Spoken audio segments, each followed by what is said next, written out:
Hi hello నమస్తే welcome back to Virat buzz. Telugu రాని వాళ్ళని తెలుగు షోలోకి తీసుకొచ్చి ఏం సాధిద్దాం అనుకుంటున్నారు ఈ మీడియా వాళ్ళు అనేది నా క్వశ్చన్. ఆ మీడియా ఎవరో కాదు, మన ఎండమాల్ షైన్ గ్రూప్. ఇది బిగ్ బాస్ ని అలాగే మేడ్ ఫర్ ఈచ్ అదర్ అనే షోని కూడా రన్ చేసే ఒక ప్రొడక్షన్ కంపెనీ అనమాట. నా పాయింట్ ఏంటంటే, ఇప్పుడు కన్నడ వాళ్ళని కన్నడ షోలో పెట్టుకుంటారు, తమిళ వాళ్ళని తమిళ షోలో పెట్టుకుంటారు. తెలుగు వాళ్ళకి దిక్కు లేదా? తెలుగులో యాక్టర్స్ లేరా? తెలుగులో ఆర్టిస్టులు లేరా? ఇన్ఫ్లుయెన్సర్స్ లేరా? సోషల్ మీడియా వాళ్ళు లేరా? వాళ్ళని సపోర్ట్ చేయకుండా ఎక్కడో తమిళ నుంచి ఒక ఇద్దరు తీసుకొస్తారు. వాళ్ళు మీకు ఏమైనా డబ్బులు కడతారని నా డౌట్ కూడా. ఎందుకు ఈ క్వశ్చన్ ఇంతలా అడుగుతున్నానంటే, వాళ్ళు రావడం వల్ల మాకు ఎంటర్టైన్మెంట్ లేకపోగా ఎక్స్ట్రా హెడేక్ ఉంటుంది. ఈ హెడేక్ ని మా హెడ్స్ మీద ఎందుకు తీసుకొచ్చి పెడతారని నా డౌట్. అండ్ మరీ ముఖ్యంగా ఒక షో హిట్ అవ్వాలి అంటే డెఫినెట్లీ అందులో ఇంట్రెస్టింగ్ పాయింట్స్ ఉండాలి. ఎగ్జాంపుల్ బిగ్ బాస్ 1 సీజన్ తీసుకోండి.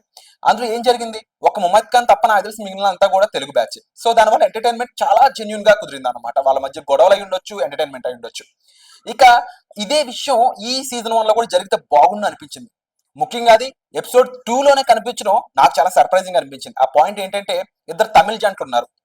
వాళ్ళు ముఖ్యంగా మన సిద్ధు అండ్ సోనియా, వీళ్ళిద్దరి గురించి మీకు ఐడియా ఉండే ఉంటుంది, సోషల్ మీడియా కపుల్. వీళ్ళు వచ్చేసి కొన్ని పాయింట్స్ చెప్తారు. అది తమిళ జంటకి అర్థం కాకపోగా వాళ్ళు అడిగే క్వశ్చన్లు సోనియా అండ్ సిద్ధుకే కాదు, ఇక్కడ చూస్తున్న మాకు కూడా చాలా ఇరిటేటింగ్ అనిపించింది.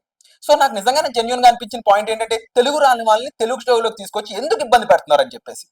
దానివల్ల రెండు రకాల ఇబ్బందులు జరుగుతున్నాయి. మాకు ఎంటర్టైన్మెంట్ లేకపోగా హెడేక్ అవుతుంటే, ఇంకో పక్క నిజంగా సరైన టాలెంట్ ని గుర్తించకుండా వాళ్ళు ఎక్కడో కేవలం వాళ్ళ ఛానళ్ళకో వాళ్ళ ఆర్టిస్టులు కానీ మిగిలిపోతున్నారా అని చెప్పేసి.